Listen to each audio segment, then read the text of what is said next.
on a besoin de donner la parole à la jeunesse pour attaquer les problèmes qui les concernent et qui les concerneront pendant encore des décennies, voire des siècles.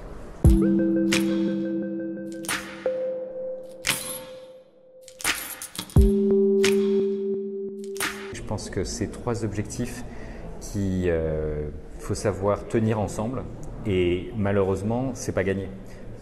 Et donc je vous félicite d'essayer de les intégrer parce que beaucoup de gens ont tendance à penser qu'on peut régler un problème au détriment de l'autre, et alors qu'en fait non, assez fondamentalement, il faut savoir les articuler de façon à ce que les transitions dont on a besoin soient intégrées et acceptables socialement et puissent passer à l'échelle, autrement on ne va juste pas y arriver.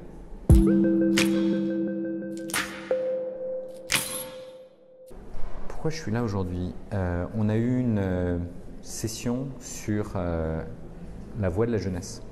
Et la voix de la jeunesse, elle est trop rarement entendue, alors que c'est typiquement les jeunes qui vont souffrir le plus du changement climatique. Ça a été montré par l'OMS, par l'UNICEF, et donc c'est toujours plus vrai.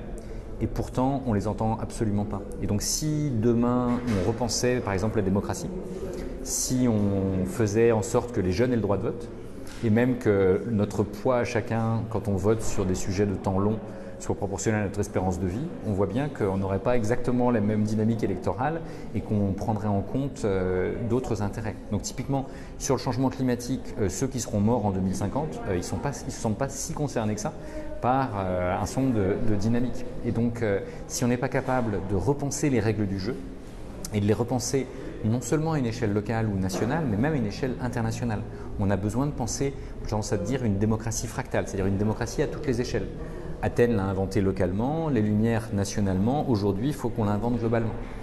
Au départ ça s'est fait autour de l'écriture, puis autour de l'imprimerie, aujourd'hui ça sera autour du digital. Et donc on doit repenser, pour penser ces trois objectifs simultanément, on a besoin de repenser la démocratie, on a besoin de la repenser à toutes les échelles, on a besoin de penser le package qu'il y a autour de la démocratie, qu'Athènes avait déjà inventé, qui est le package de l'éducation, de la science, de la démocratie, du débat, de la philosophie et de la capacité à agir ensemble, sauf qu'Athènes ne l'a pas pensé de manière très inclusive, les femmes n'avaient pas le droit de vote, les pauvres non plus, et c'est un peu plus inclusif aujourd'hui, mais les jeunes sont toujours les derniers non-citoyens. Donc on a besoin de donner la parole à la jeunesse pour attaquer les problèmes qui les concernent et qui les concerneront pendant encore des décennies, voire des siècles.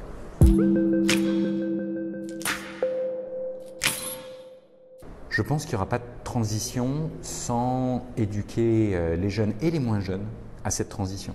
Et donc je pense qu'il faudrait que chacun d'entre nous soit éduqué à comprendre ces enjeux et à savoir qu'est-ce qu'il peut faire dans sa vie individuellement et qu'il puisse se penser dans un collectif.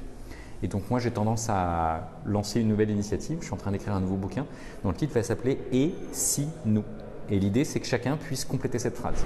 Et donc que chacun puisse se penser comme acteur d'un collectif et essayer de réveiller des imaginaires positifs de choses qu'on a envie de faire ensemble.